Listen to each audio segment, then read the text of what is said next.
We got a brand new Image book and the first family of Marvel.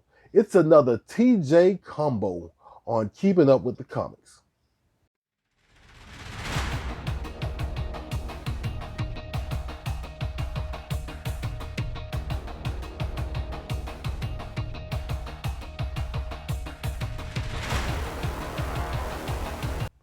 Welcome back to the Flash by Night channel. And if this is your first time, welcome to the Flash by Night channel. And today we are keeping up with the comics. And the first book we are keeping up with is Time Before Time, #1 from Image Comics, written by Declan Shalvey and Rory McConville, also with art by Joe Palmer. I had to cheat and look, I'm sorry. But our story basically is about the mob and their ability to time travel, and for the right price, their willingness to smuggle people back into the past so they can live a pretty good life. We start out with our main character, whose name is Tatsu, and he basically is one of the agents that sneak people back and forth. And while sneaking people back and forth, he's also working off his debt to the mob, because that's how he ends up there, of course. That's how a lot of people end up in the mob, is they owe him a debt and they have to work it off. But what he figures out is that A, it's not great for his health, and B, it's a never-ending thing. He thought he was getting close to paying off his debt, but some things happened, and now he's back in, and he wants to basically sneak off and just leave. Take him a time pod, go somewhere in history, and live out the rest of his life. And he tries to convince his buddy, Oscar, to go along with him. And Oscar agrees hesitantly. It took him a while to come around to it, but he finally agrees because A, nobody wants to work for the mob forever, but B, 2040 and 2041 are not great times in human history. It's terrible time, and so they're gonna try and get out while they still can. But we found out some things in the book. We found out that the mob we know aren't the only organized crime unit that has time travel capabilities. And some things happen with Tatsu and Oscar's friendship. Some really sad things I will tell you off the bat. And eventually, time travel does take place. Eventually, Tatsu and Oscar kind of carry out their plans, but it doesn't go as planned. I don't want to spoil everything. I don't want to give everything away.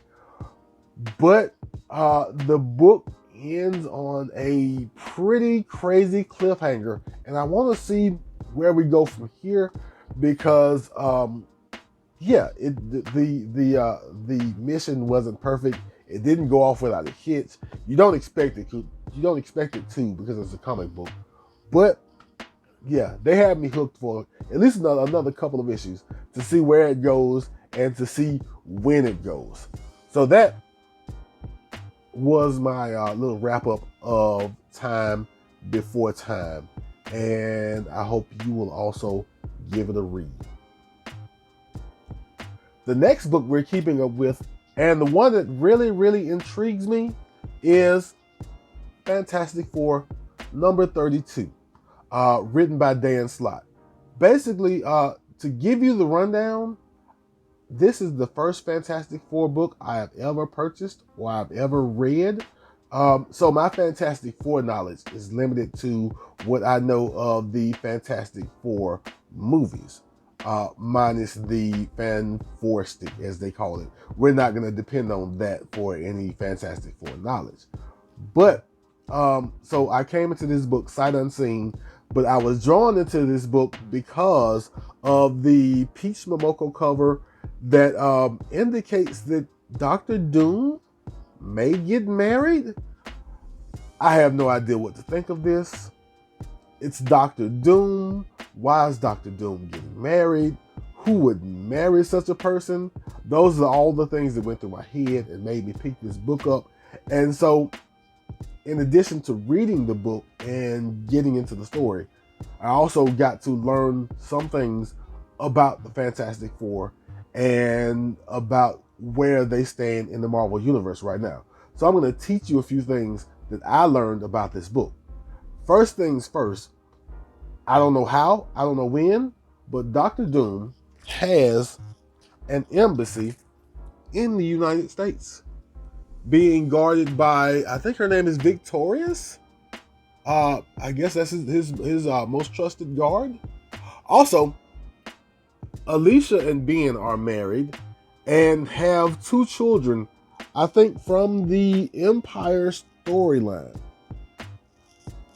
Now, I know Empire wasn't everybody's favorite thing, but after seeing these 2 kids and kind of learning about them a little bit from these pages, I want more of these kids. I don't even know their names, but I want more of these 2 kids. I'm going to have to go back and check out Empire just to find out more about these kids.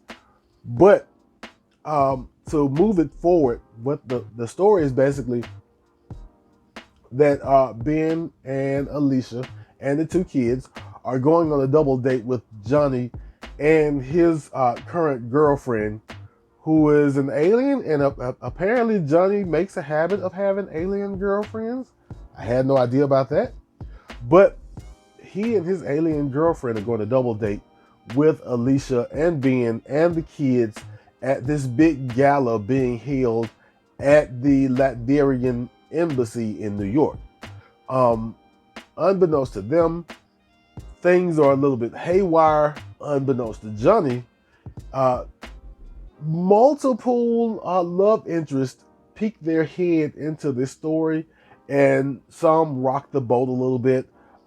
So some tensions, small tensions, flare with Johnny and the women in his life. But underneath all of that, there is a group that wants to take down the embassy and attack for some of the same reasons that the Flag Smashers had in Falcon and Winter Soldier. Wanting one world and no borders and all this good stuff. So this conflict goes down. The 4 go into action along with Victorious and Johnny's girlfriend and try to protect the place. And eventually they do protect the embassy. And the day is kind of saved, but that's not where the real story lies. The real story for this book lies with Johnny and his love interest and how everything shakes out between them and Johnny's activities after the fact. And in case you're wondering, yes, this cover does mean something. At the end of the book, we find out that Doctor Doom thinks something is coming, thinks something is happening, and he may have to be away from Latveria for the foreseeable future. And he needs somebody to protect Latveria for him, and he needs to take a bride. I won't tell you who the bride is, but it is really funny and really intriguing with how all of this fits into the Fantastic Four group family. But yeah, so Doctor Doom does need a bride to protect Latveria from while he's gone, facing whatever threat this is he thinks is coming. Also, there's a backup story here that focuses on Doctor Doom and Reed Richards and ties into this story. I won't tell you about the backup story at all. I want you guys to check it out, but it ties in nicely. It's pretty good. The book didn't knock my socks off, but as a personal aside, books like Fantastic Four that probably have 750 issues, more or less, they're probably not knock your socks off books most of the time because they've told a million stories. They've covered so much ground. Even when you're trying to find something new, it's hard to really dig up something never done before. So for a book like this, or like and let's say an Amazing Spider-Man, or one of those long-standing books that have been printed nonstop for decades, I don't expect them to be killers all the time. I just expect a nice story, some nice pacing, and makes sense. And I think this fits the bill. I'm definitely going to check out at least 33 and some moving forward, and maybe even go back and check out the beginning of this run because I want to see how Doctor Doom actually gets an embassy in America, and I want to see how some of these pieces end up where they are. So, and like I said, it's not the greatest story in the world. It's nothing that I'd never seen before. But I think it's a pretty good story. And I'm going to follow up. And I hope that you will follow along too. So that was Keeping Up with the Comics. I hope you enjoyed yourself. I hope you saw something you liked. I hope you saw a book that you might actually get into. That's really the purpose of this kind of review and wrap up, is to draw interest towards a few books I like. But if you enjoyed yourself, go ahead and hit that like button. And if you want to keep up with me, Keeping Up with the Comics, hit the subscribe button, notification bell, do all the good YouTube things. You probably know better than I do. And of course, whatever you want to tell me, whatever you want to tell the world, whatever opinions you have, questions you have, leave them in the comments. That's always encouraged, and I always try to get back.